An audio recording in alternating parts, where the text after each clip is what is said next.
دوسری شادی، غلطی کہاں پر؟ دوستو، ہمارا مزاج ایسا بنا دیا گیا ہے کہ دوسری شادی کا لفظ سنتے ہی ایسا لگتا ہے جیسے کوئی بم پھٹ گیا، کوئی قیامت آ گئی ہے۔ ہمیں انسانوں پر ملکیت کا سبق ایسا رٹا دیا گیا اور مرد اور عورت کی برابری کی ایسی پٹی پڑھائی گئی کہ اب دین کا ریگ مال بھی کام نہیں کرتا۔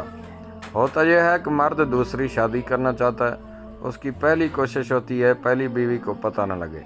وجہ یہ ہے، اسے پتہ ہے کہ وہ طوفان بدتمیزی کھڑا ہوگا کہ الامان والحفیظ۔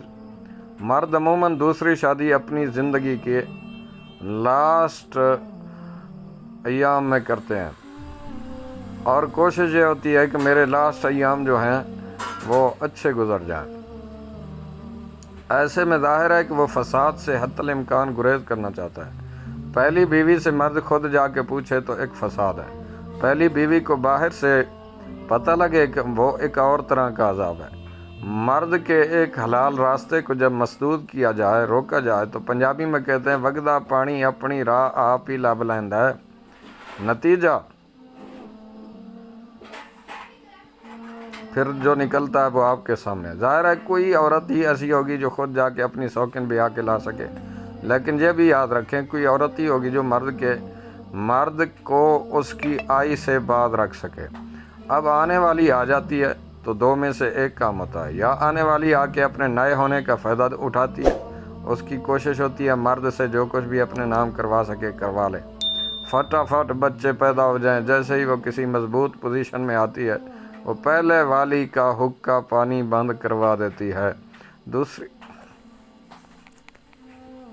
دوسری صورت میں گو کہ یہ کم ہی ہوتا ہے، پہلے والی اپنے بچوں اور خاندان کا روب لے کر چڑھ جاتی ہے، وہ اگلی والی کو ذلیل بھی کرتی ہے، تانے بھی دیتی ہے، اپنے بچوں کو بھی استعمال کرتی ہے، کوشش کرتی ہے کہ شوہر کے وقت اور اخراجات میں ایسی نقب زنی کرے کہ اگلی آنے والی ہمہ وقت فساد برپا کرے۔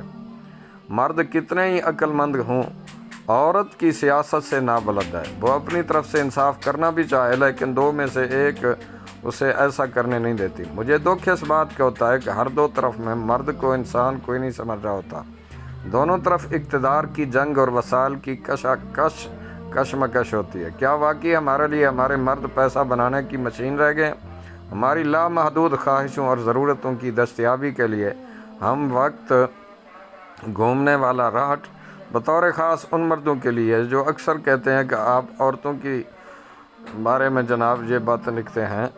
جناب، اس تحریر نے اور اس گفتگو نے اور اس ویڈیو نے شاید آپ کو بہت کچھ سوچنے سمجھنے پہ مجبور کیا ہوگا۔